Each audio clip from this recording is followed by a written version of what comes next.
In this exercise, we're going to learn how to slice graphics both in a part file and also inside of an assembly file. The file that I currently have open is called slicegraphics.ipt, and it can be found in your Chapter 7 exercise folder.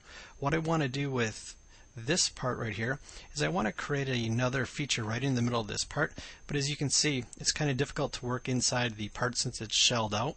So what I'm going to do is I'm going to make a sketch active, and I'm going to use the origin planes. For this, I'm going to go back and select on the YZ plane.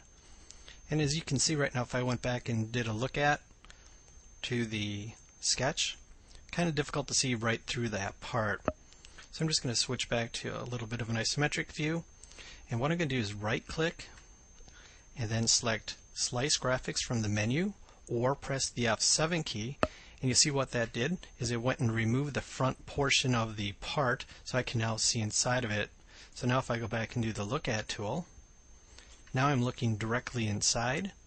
In this case, I'm just going to draw on another rectangle. Also, another very useful tool, in this case I'm going to go back and click on Project Cut Edges.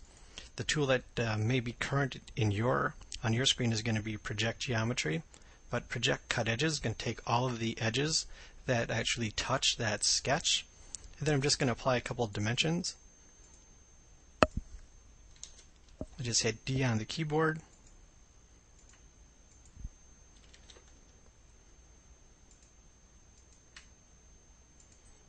Set up a relationship there between them, and we'll make that 40. So now I'm just going to change it again to a little bit of an isometric view. And then I'm going to just hit E on the keyboard to extrude that geometry out. And let's bring the dialog box up. Let's use the 2 option. I'm going to select the inside of the cylinder. Click on the More tab. I'm going to reverse that direction. Click OK. And you can see that my feature has been cut. I want to place in one more feature right on this front face here of that new feature we created, so I'm going to make that plane the active sketch.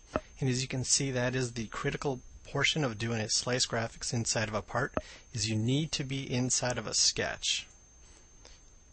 And again, slice graphics.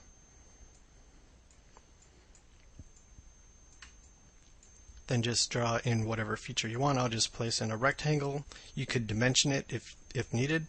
Again, I'm just going to hit E for extrude, and the reason I'm doing that, if I would exit out of the sketch environment, the slice graphics will disappear, so it makes it very easy to go back and still see inside the part. In this case, let's go back and let's join that 15 millimeters out. And there's my feature. The next file that I'm going to take a look at is going to be in the Chapter 6 exercise folder. And let's go ahead and open up arborpress.iam. Now inside of an assembly file, we don't have to have a sketch defined as being active. From the assembly panel, we can go back and do a slice graphics. In this case, let's start off by doing the quarter section view. And if you look at the lower left-hand corner of your screen, Inventor is going to be helping us along, suggesting which face or faces we need to select. So the face that we have to select here needs to be planar, or it could be a work plane. So in this case, I'm just going to select that inside plane. Then let's go back and I'm going to select this plane right here. And you can see what happened if I spin the graphics around. I've actually sliced through the assembly. Now at this point, I could go back and add assembly constraints if I wanted. If I right click, I can flip that section and look at the opposite side being cut. Not a whole lot left to that part in this case. I can switch back to the 3/4 if I needed to. In this case, I'm just going to say done. And let's take a look at another option. If I did a half section, select on a plane. I'm going to cut right through that plane. Again, I can right click, flip the direction, and now we're looking at it from the opposite direction in.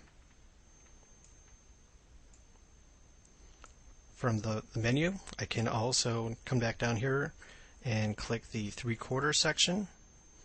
Again, let's select a couple different planes here. Let's select a plane on the bottom. and this inside plane right here.